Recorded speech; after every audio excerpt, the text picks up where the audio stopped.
You program it before you take off, and everything else after that is a non-event.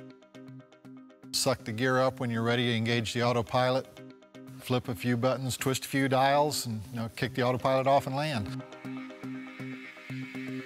Your SIDS and stars, your arrivals, are all programmed in the flight plan. You just follow the map, and it'll take you to your runway.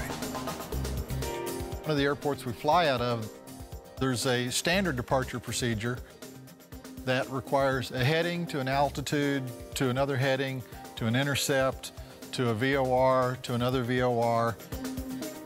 And with this FMS system, we can program all of that beforehand. You just call up the departure, load it in the flight plan, hit 400 feet. Now, turn the autopilot on and sit and watch it. The G1000 is right there on easeability of being able to put it in. And being able to review, edit, change, update what you're doing. Loading the approaches gives you the intermediate fixes, your step-down altitudes.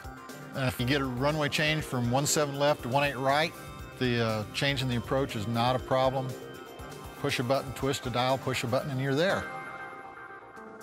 I couldn't wait to shoot an LPV approach. The LPV gives us a much better feel for where the airport's supposed to be. You know, when you hit that altitude, you look out the front of the airplane and the lights are there, the runway's there, and everything's right there where it's supposed to be. Compared to an ILS, it is much easier, smoother.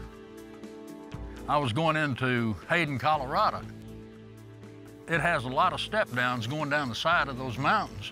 And just to be able to follow the glide slope down was just amazing. After you fly a GPS approach, you find as far as stability of the glide path versus the glide slope, it's a much more solid signal. It lets you do a stabilized approach, and that's the most important thing to having a successful outcome on a non-precision approach, is a stabilized final.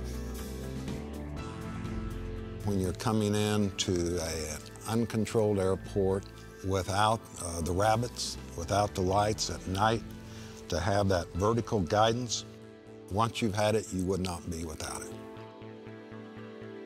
Even for visual approaches, it's great. You know, we can put an approach in there, have the GPS fly it. We can keep our head out of the cockpit looking around for other airplanes. I mean, when you're looking at the screen and watching the G1000 do its thing, you just sit back in amazement because I've never flown anything like it. Just very little to do. It's quick, it's easy, it's Garmin.